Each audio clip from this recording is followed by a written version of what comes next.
My son-in-law was mocking me until my son arrived and did something that made him regret it. He called me the janitor in front of 11 dinner guests, laughing like it was the best joke he'd told all year. Nobody laughed with him. My son walked in 4 minutes later, set his keys down without a word, and by the end of that dinner, my son-in-law couldn't look at either of us. My name is Walter Das. I'm 68 years old. This is Saturday, November 18th, 6:50 in the evening, and I'm sitting at the end of my daughter's dining table, watching my son-in-law build a joke at my expense that he clearly thinks the whole room is going to enjoy. Let me back up first, because the word janitor matters more than it should, and I need you to understand exactly why. I spent 39 years working facilities maintenance at Kettering General Hospital, starting as a floor technician at 22 years old and retiring 4 years ago as the director of building operations, overseeing a staff of 31 people responsible for keeping an entire hospital campus running: boilers, electrical systems, emergency generators. The kind of work nobody notices until it fails at 3 in the morning during a surgery. My late wife, Carol, used to say I kept that hospital breathing the same way the doctors kept patients breathing. I was proud of that work. I still am. My daughter, Renee, married a man named Preston 3 years ago, an investment banker who works downtown, drives a car worth more than I made in my first decade at Kettering.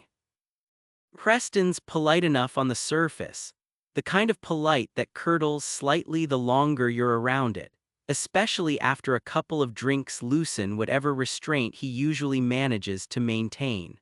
That Saturday was a birthday dinner for Renee, extended family, and a handful of Preston's colleagues from his firm.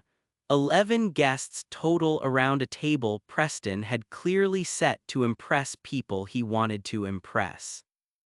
I arrived early to help Renee in the kitchen, the way I always do, and took my seat near the end of the table once everyone else arrived. About 40 minutes into dinner, conversation turned to careers, the way it does at tables full of people meeting each other for the first time. One of Preston's colleagues, a sharp-dressed man named Colin, asked me directly what kind of work I'd done before retiring. Facilities director at Kettering General, I said. 39 years. Before I could say anything more, Preston cut in, laughing already, wine glass raised slightly. Facilities director, that's a fancy way of saying janitor, right, Walter? No offense, but let's call it what it is. He turned to his colleagues, grinning. My father-in-law used to mop hospital floors for a living, real blue-collar guy, bless him. A few uncomfortable chuckles moved around the table, the kind people give when they're not sure if a joke is actually funny or just aimed at someone who can't easily defend himself at his own daughter's dinner table. I felt my face go warm, that particular heat of humiliation delivered in front of an audience. I didn't say anything right away. Renee, at the other end of the table, went completely still. Her fork paused halfway to her mouth, clearly torn between defending me and not wanting to make a scene at her own birthday dinner. Preston kept going, apparently enjoying the small ripple of attention he'd created. No, but seriously, Walter's a good guy. Just, not exactly the kind of career you brag about at a dinner party, right?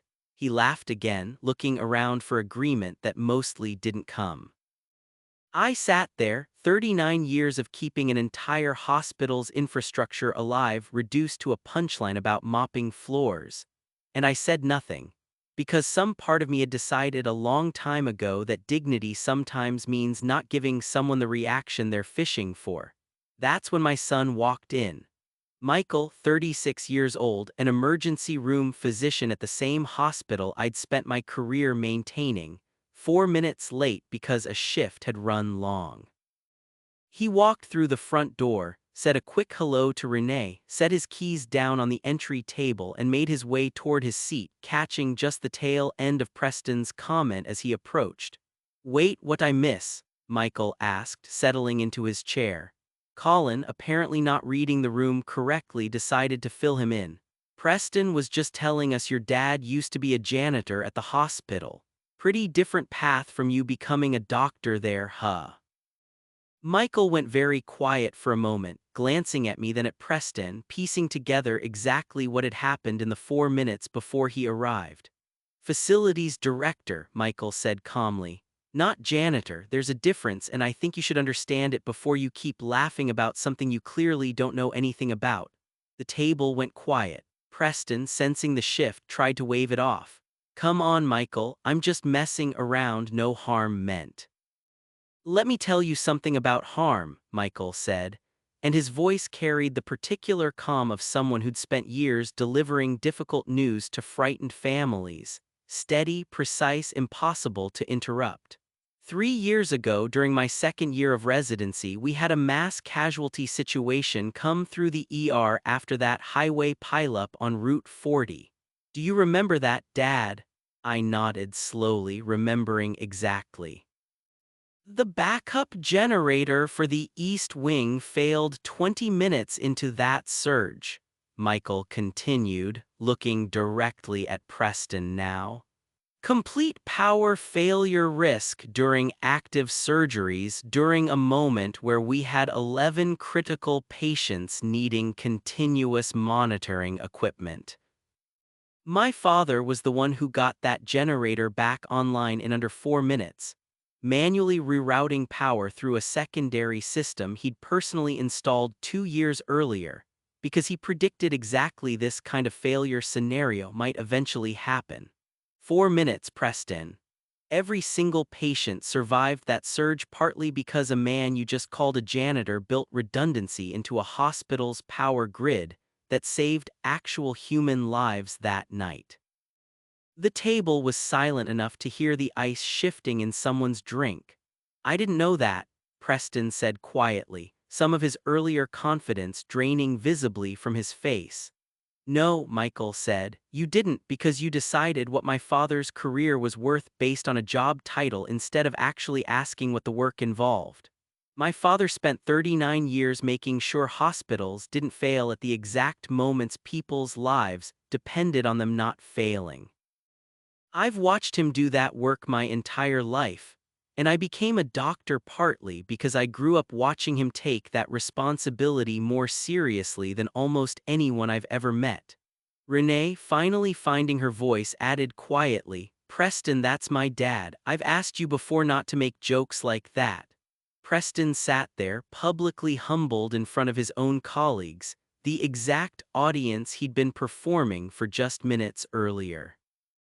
Colin, the colleague who'd unknowingly reignited the whole exchange, looked distinctly uncomfortable, clearly realizing he'd stepped into something with far more weight than a casual dinner joke. "I want to tell you I felt triumphant watching this unfold, but mostly I just felt tired.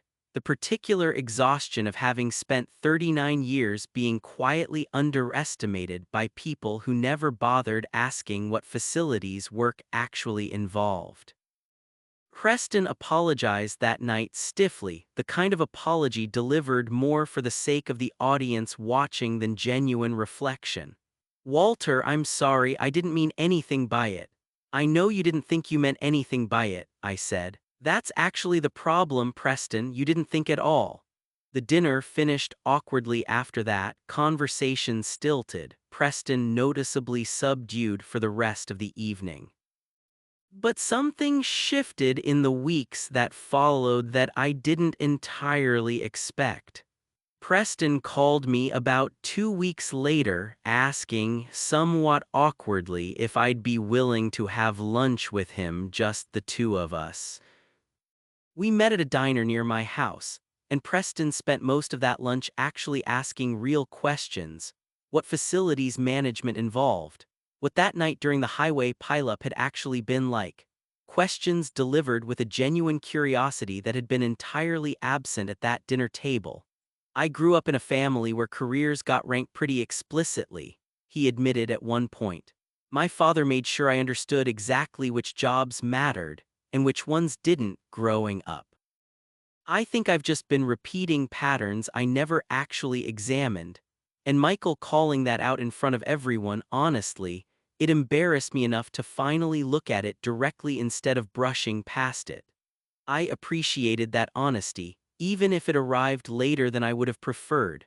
Preston and I aren't especially close now, not the way Michael and I are, but something has genuinely improved between us. He asks about my work instead of joking about it. He mentioned to Renee recently that he's been telling colleagues at his firm the real story about that hospital generator, correcting the narrative himself this time instead of needing my son to do it for him. I think about that dinner sometimes, the particular sting of being reduced to a punchline at my own daughter's table, and I think about Michael walking in 4 minutes later, keys set down calmly before he even understood what he'd walked into. Sometimes the people who truly see your worth aren't the ones you need to convince. They already know, quietly, patiently, waiting for the moment someone else needs to be shown exactly what they've been underestimating all along.